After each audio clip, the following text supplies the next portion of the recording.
From a JPMorgan side, I don't think that's in the near-term horizon for us. I think Jamie was pretty clear at Investor Day that we're going to be involved in the trading of that, but custody is not on the table at the moment.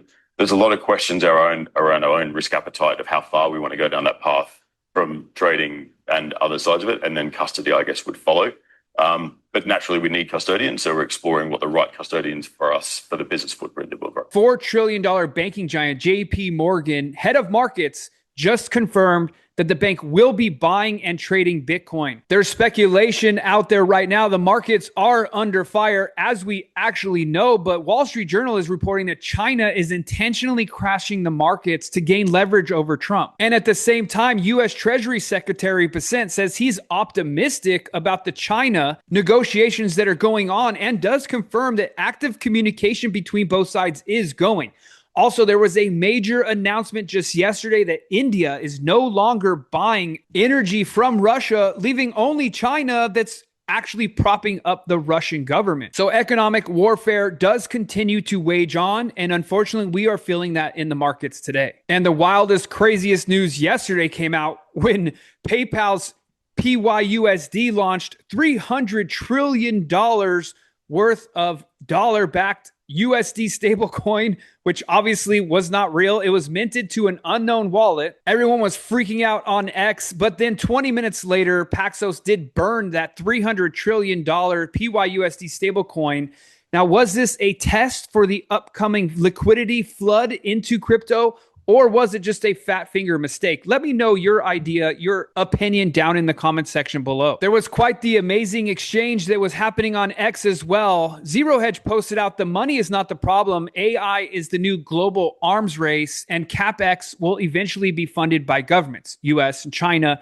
If you want to know why gold, silver, and Bitcoin are soaring, it's the debasement to fund all these AI projects. Elon Musk responded with true, and that is why Bitcoin is based on energy. You can issue fake fiat currency all you want, and every government in history has done so before, but it is impossible to fake energy, aka Bitcoin. Now, as we saw, there was actually a fake launch of USD stablecoin of $300 trillion.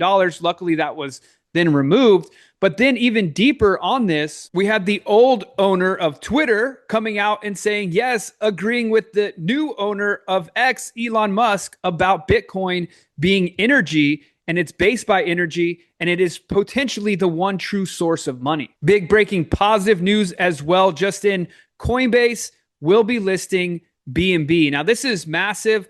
A lot of you guys out there may not have known, but we got two of the biggest exchanges in the world, and Coinbase wouldn't even host the second largest or first largest, depending on the day, exchange's native crypto BNB. And if you've been around long enough, you might also remember this group called the PayPal Mafia. Elon Musk was part of that. Also, Jack was part of that. But you know who else was a part of that? Peter Thiel was a part of that. And take a look at this post by Mert here on X.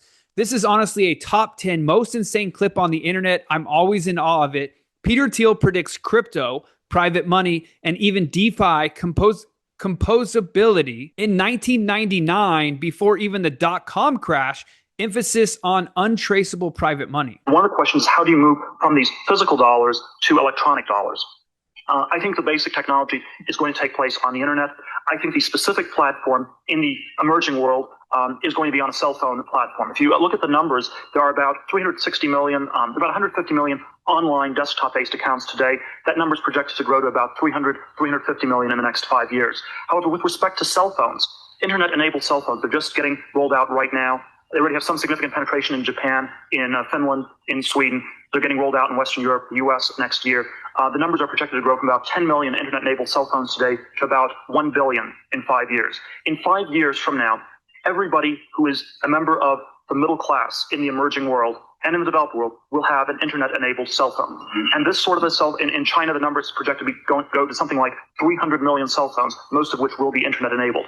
These people will have access to their bank accounts, and it will be very easy for them to move money into an account in a safe jurisdiction where the banks are not politically controlled, and they will basically be able to completely dollarize the economy. There will be no need to have any rubles or renminbi, and it will be non-traceable. No matter how illegal the Chinese Communist government says it is to hold US dollars, you will have a password on your cell phone, And the only way to stop this process would be literally to shut down the telecommunications network. And that's the kind of choice governments like China, India, some of these other countries are going to face. They will either have to shut down the telecommunications network and make it illegal for you to own a cell phone, or they will have to basically give up the kind of monetary sovereignty they've had and the enormous power that they've been able to wield as a result of this kind of sovereignty over the last many, many years. So as I mentioned a couple of minutes ago, there is definitely financial warfare going on behind the scenes that you don't even know about. But because you're a genius and you're involved in crypto and you've been doing a lot of this research, you probably are aware of it, actually. And big breaking news, Ripple, we are proud to announce it's acquiring treasury management leader G Treasury.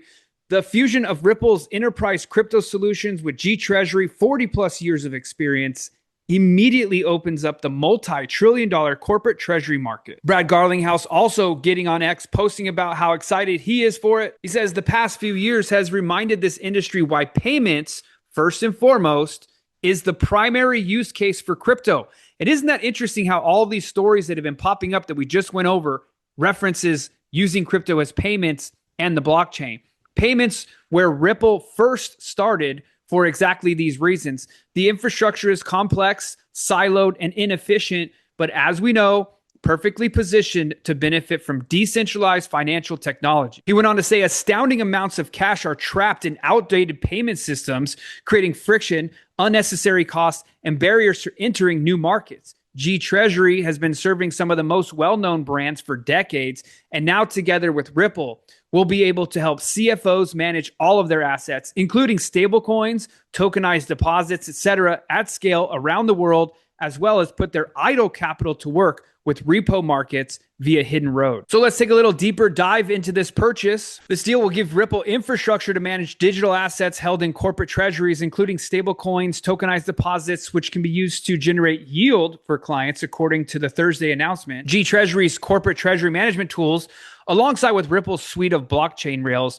allows the funds to be accessed 24/7 and sent with near instant settlement in the cross-border transaction. Now, as you know, there's been a lot of talk about how Swift will not be using Ripple's technology. Well, this actually expands services to bid to challenge Swift altogether. And as you know, if you've been following along, there is a potential for Ripple to replace Swift for payment rails. Is this another step in that direction?